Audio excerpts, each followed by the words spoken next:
بأسم د ګناه کارونه پکې ونه کړي هغې ته حج مبرور وایي.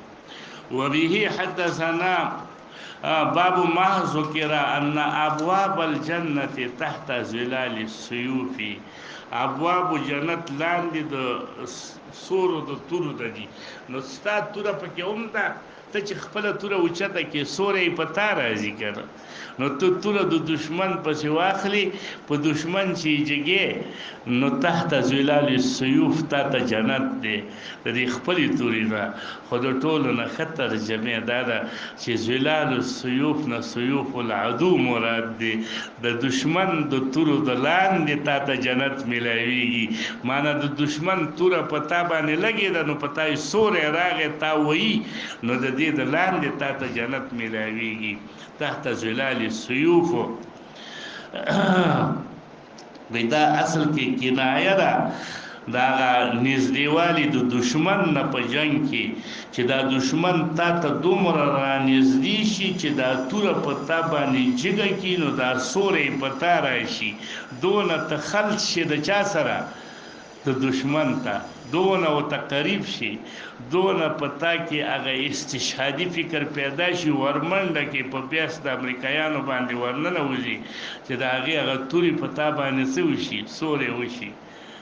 نو دې کې مې استشهاد معلومېږي. دې کې د وړاندې نه ډز کې نه، چې داسې ورشي چې لاس په لاس شي، نو لاس په لاس کې بیا څه هغه سخت دي که نه، هغې ته استشهادي بریدونه وایي.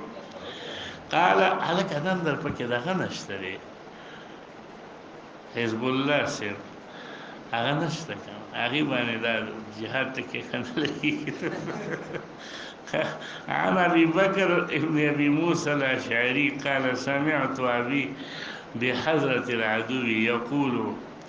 ابو موسی اشعري وایي د پلار نه مې اورېدلي دشمن حاضر و هغه ویله چې د الله رسول ویلي دي ان ابواب الجنه تحت ظلال السيوف. فقال رجل من القوم رس الهيئه. رس الهيئه څه معنی؟ یو خو داسې ټاټ باټي لکه زموږ او ستاسې داسې ابان چې که نه داسې ښایسته شانه کړي، ابو حسان سواتي صاحب شونډې سرې کړي، سترګې تورې کړي، ښایسته جامې اچولې، رومال اچولې، نو دې ته وایي ښه ټاټ پاټ کې برابري.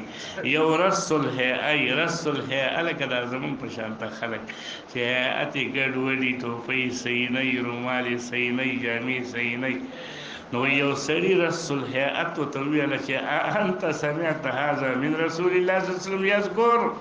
ابو موسی ته یې ویل، هغې ورته ویل او وایي فرجع الی اصحابه، راغی خپلو ملګرو له ورته ویله اقرأ علیکم السلام، زما تاسې سره اخرنی سلام دی. دې ته سلام د چا وایي؟ د مودع، چې څوک د چا نه خدای پاماني اخلي.